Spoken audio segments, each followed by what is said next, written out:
roots and stem. Rabbits' dietary needs change with age. Baby rabbits, from birth to 7 weeks, should have mother's milk and be introduced to Timothy hay and have access to their mother's dry food from 3 weeks or when they leave the nest. From 2 to 7 months, you can give them unlimited access to both pellets and hay. When they reach 3 months old, you can slowly introduce small quantities of fruit and vegetables one at a time to make sure Bunny can cope with each new addition to his diet. With feeding at all ages, rabbits should always have access to grass hay.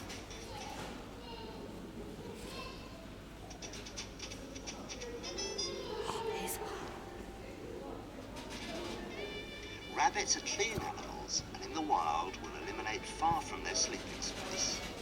There are many litter box options available depending on the size of your rabbit. You can use a cat litter tray or even a plastic dog bed, the ones that have one low side to let Bunny get in and out easily. You'll need at least 2, one for his cage and one for the house. It's best to experiment with different litter to find out which one Bunny prefers. Cat litter made from recycled paper is a good choice. Practically any dust-free, wood-based, non-clumping cat litter is fine, but it's best to avoid using any dusty clay litter or any that have deodorant crystals, as these can cause serious health problems for your bunny. The first step in litter training is to watch Bunny and see where he has chosen for his bathroom area.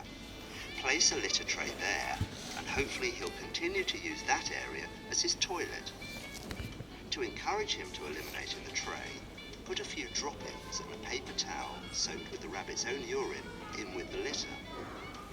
Another good trick for the cage is to place a hay rack above his litter.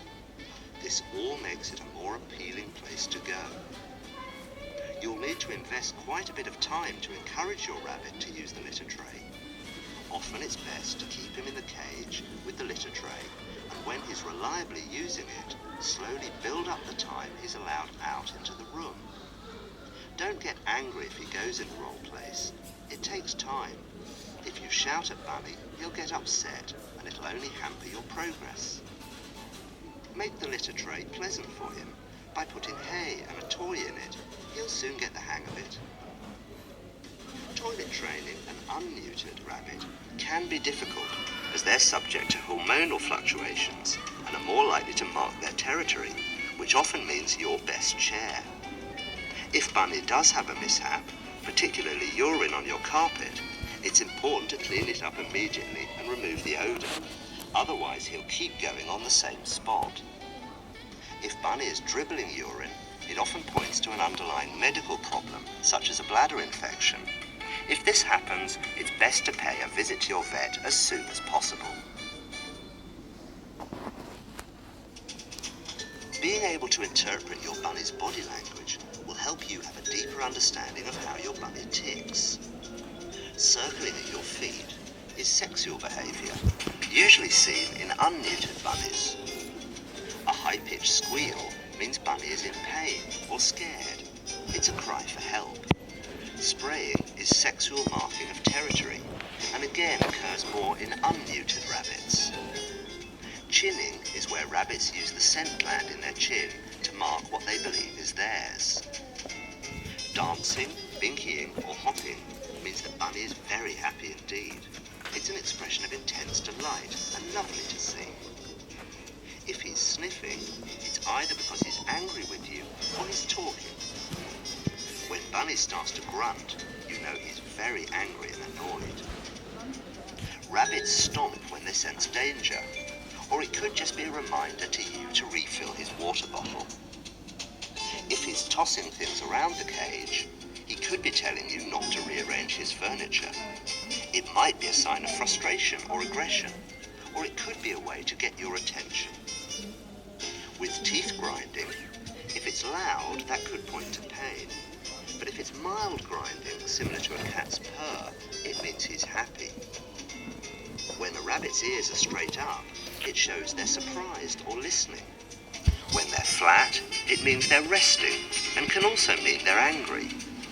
If one ear is forward and one back, this means they're semi-interested. If your rabbit lunges out to bite you while in his cage, it could be that you're unintentionally surprising him, because rabbits don't have very good vision directly in front of them.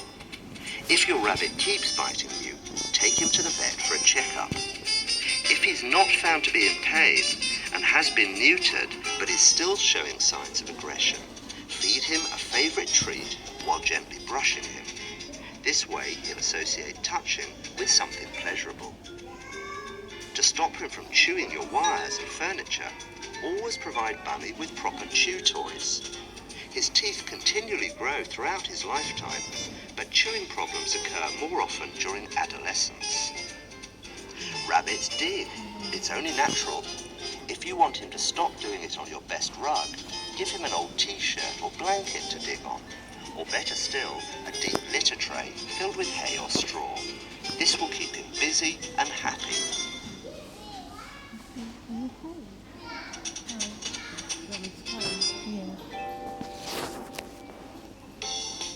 Rabbits hide their illnesses very well.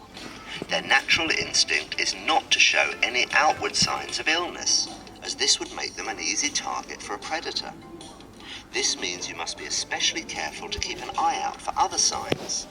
Here are just some to look out for. Not playing with a favourite toy, off his food or avoiding hard foods, reluctant to move, less time interacting, fur plucking, a dirty or wet bottom, tilting head, stiff legs, lumps anywhere on the head or body, a reduction in the amount or size or colour of the droppings, not drinking as much as usual, dull coat or discharge from the eyes, odour from the ears, mouth or vent, grinding teeth loudly or a raspy noise from the chest. Any of these symptoms will warrant a visit to the vet. Rabbits' teeth grow throughout their life and are worn down by eating grass and hay. If their front teeth are misaligned, they won't wear down properly and can cause ulcers and stop them from eating. There are two solutions available: burring or filing, or extraction. This might sound drastic, but they can cope perfectly well using just their back teeth. The only thing you'll have to do is to cut their vegetables into smaller pieces. It's quite difficult to tell if your rabbit's in pain, but if you notice him sitting hunched up with his eyes half closed, reluctant to move, and grinding his teeth firmly, then there's probably something wrong. The most common causes are teeth or gut problems. It's a good idea to take some examples of his droppings when you see the vet. If there's a delay before an appointment, you can syringe feed. Simply mash up some of his usual dried food with water. Fleas aren't very common on rabbits, but do occasionally occur. Use a rabbit flea comb to remove the adult fleas and ask your vet to recommend a safe flea treatment. If your bunny has fleas, he's most likely to have tapeworm as well. Your vet will give you medication to treat them if you spot any signs in bunny's pellets. Another thing to look out for is fly strike. This is where fly eggs have been laid on a rabbit's dirty bottom or open wound and have hatched out into maggots, which start to literally eat into the rabbit.